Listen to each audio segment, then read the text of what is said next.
सत्य, ठळक व निर्भीड सक्षम न्यूज। जतसह परिसरातील बातम्या पाहण्यासाठी सक्षम न्यूजला सबस्क्राइब करा। परंतु खासदार साहेब विक्रमदादा आणि कांबळे साहेबांनी अतिशय सुमस्तर मार्गदर्शन केलं आहे।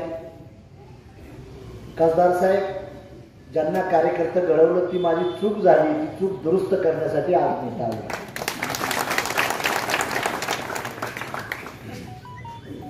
मी एवढं सांगू इच्छितो बांधवांनो, खासदार साहेब जतमध्ये मी भरपूर वेळ दिला, महाराष्ट्रात भारतभर फिरलो, तर सर्वात जास्त वेळ मी जतमध्ये दिला, पण जतमध्ये मला कधी यश आलं नाही। विक्रमदादा, तुझं अभिनंदन करतो की तुझ्या माध्यमातून पहिली कपॅसिटी होती। मला 4 राज्यात मान्यता मिळाली। गुजरातमध्ये माझे 28 नगरसेवक आहेत, आसाममध्ये जिल्हा परिषद सदस्य आहे, बेंगलोरमध्ये कॉर्पोरेटर आहे, आणि 4 आमदारांना जन्म दिला। मी माझ्याच पक्षातून आमदार झालो, मी माझ्याच पक्षातून मंत्री झालो, आणि आता आम्हाला त्यांनी धोका द्यायला सुरुवात केल्यामुळे आम्ही आपलं बॅक टू पॅव्हिलियन मागायला लागलो। पण मी शाहू फुले आंबेडकरला मानणारे कार्यकर्ता आहे। 40 वर्ष मी घरी गेलो नाही, लग्न वगैरे काय भांडण नाही, काय लोकच पैसे देते, त्या लोकांनीच मला हे मोठं करायचं पाप पूर्ण केलेलं आहे। म्हणून बांधवांनो, माझी तुम्हाला विनंती आहे, भारतीय जनता पार्टीबद्दल युती का केली मी, तर काँग्रेसवाले दादा आम्हाला विचारतच नव्हते, जवळच घेत नव्हते। पण त्यावेळेस नामदार गोपीनाथ मुंडेने मला बोलवलं आणि मला म्हणले, आम्ही तुझ्या पक्षाला काही जागा देतो। आता विक्रमदादांना कशी जागा दिली, तसं मुंडे साहेबांना प्रेमाने बोलवून जागा दिली। जागा दिल्यानंतर आम्हाला 6 जागा दिल्या। त्यात माझा पहिला आमदार बाबासाहेब पाटील, आता सहकार मंत्री, ते माझ्याच पक्षाचे पहिले आमदार गेले। नंतर आम्ही परत 6 जागा दिल्या, त्यात राहुल कुल आले निवडून आमचे दौंडमधून, आणि तिसरा आमदार गुट्टे हे 2 टाइमला माझ्या चिन्हावर निवडून आले। माझं भाजपचं भांडण काय झालं, ते काय म्हणे, तुमचं घर मोडा आणि आमच्या घरात भाड्याने या।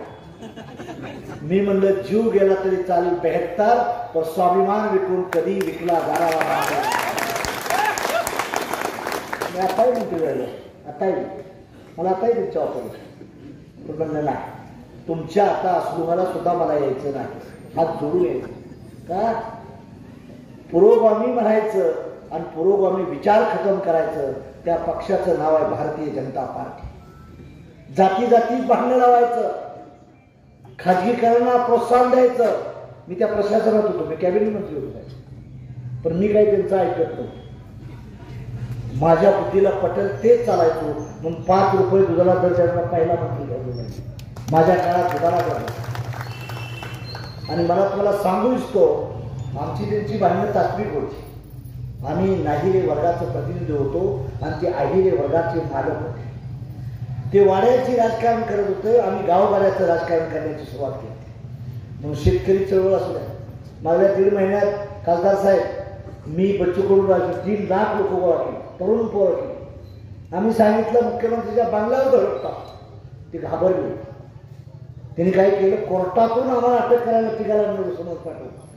आम्ही पोलिसला सांगितलं, आम्ही जिथू जेलमध्ये बसायला, प्रशासन विनंती करायला लागलं। त्यांनी हेलिकॉप्टर पाठवलं, ते तारीख देत नव्हते।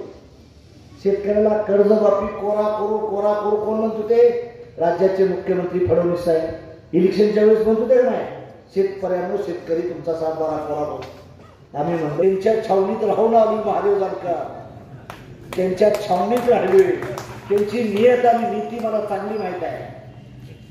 आरक्षणाचं गाजर तुम्हाला मिळलं जाणार नाही, प्रायव्हेटायझेशन केलं जाईल, तुम्हाला हद्दपार केलं जाईल। आज अमेरिकेमध्ये नोबेल मिळते खासदार साहेब, इंडियाला का नोबेल मिळत नाही? एज्युकेशन सिस्टम तुमची खटाव केली आहे, टोटल एज्युकेशन सिस्टम तुमची खटाव केली। कांबळे सरांनी सांगितलं, सुकुमार कांबळेंची बरोबर सांगितलं, काय चाललंय, जागतिक वर्ल्ड बँकेचं रेकॉर्ड आलंय, त्यात इंडिया किती नंबरला भिकारी देशात आपली विधान व्हायला। आपण सांगतो फार मोठा आहे, फार विचार आहे, 4 रस्ते केले म्हणून विधान नाही, समाजात भांडण लावली, तुमची भागीदारी पासून बाजूला टाकण्याचं पाप या भारतीय जनता पार्टीने केले। बांधवांनो, माझे हात जोडून विनंती आहे, कोणालाही मतदान द्या, मी म्हणणार नाही, पण त्या कमळाला तेवढं मतदान देणार, आई शपथ सांगतोय तुम्हाला।